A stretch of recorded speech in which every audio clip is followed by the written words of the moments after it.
ধর্ষণের প্রতিবাদে আজকের এই বিক্ষোভ সমাবেশে উপস্থিত আছেন আমাদের জাতীয়তাবাদী ছাত্র দলের সম্মানিত নেতৃবৃন্দ, উপস্থিত গ্রামবাসী, বৈষম্য বিরোধী ছাত্র আন্দোলনের নেতৃবৃন্দ সহ সর্বস্তরের তৌহিদি জনতা। আসসালামু আলাইকুম ওয়া রাহমাতুল্লাহ। নিকৃষ্ট পৈশাচিক ঘটনা ঘটেছে, আমরা সেই ঘটনার তীব্র নিন্দা এবং প্রতিবাদ জানাচ্ছি। আমরা পাশাপাশি বাংলাদেশের অন্তর্বর্তীকালীন সরকারকে জানাতে চাই, শুধুমাত্র আরামাইশ করার জন্য সে চেয়ারতে হয় নাই।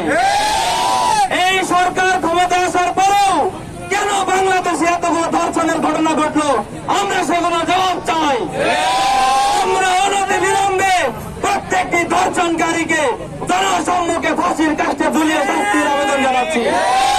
শাস্তি কোনোভাবেই টাকার বিনিময়ে হতে পারে না। ধর্ষণকারীর একমাত্র শাস্তি তাকে প্রকাশ্য দিবালোকে হত্যা করতে হবে। এই শাস্তি আল্লাহ তাআলা প্রদত্ত শাস্তি। এই শাস্তি ছাড়া বাংলাদেশ থেকে ধর্ষণ মুক্ত করা সম্ভব নয়। যে ধর্ষণের ঘটনাটি ঘটেছে সেই ঘটনার তীব্র নিন্দা ও প্রতিবাদ জানাই। উক্ত ঘটনায় সত্যতা প্রমাণ মিলেছে। সত্যতার প্রমাণ মিলার পরে ধর্ষণকারী এখনো নিজ এলাকায় ঘোরাফেরা করছে। আমরা ওয়ার্ড থেকে ওয়ার্ডের যে মতামতে কি ফয়সালা হয়েছে তা আমরা সকলের অবগত আছি। 1.5 লাখ টাকা জরিমানা করে সেই বিচারটি মিট করা হয়েছে। ধর্ষণের বিচার কি টাকা দিয়ে সমাধান হয়? ধর্ষণের বিচার কখনো টাকা দিয়ে সমাধান হয় না। আমাদের দাবি থাকবে এই ধর্ষণকারীর ফাঁসি চাই।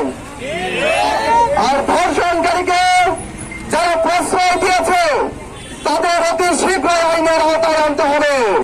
আমাদের দেশের আইন ব্যবস্থা এত জঘন্য হয়ে গেছে, ধর্ষণের কোনো বিচার হয় না। আমি আমার জন্মের পরে আজ পর্যন্ত কোনোদিন ধর্ষণের কোনো বিচার দেখিনি। এখন আমি চাই, যেহেতু আমাদের দ্বারা সরকার পরিবর্তন হয়েছে, যেহেতু আমরা পরিবর্তন এনেছি, ধর্ষণের বিচার যেন আমাদের স্বাধীন রাষ্ট্রে হয়। আবার এই বাংলাদেশের আনাচে কানাচে ছেয়ে গেছে।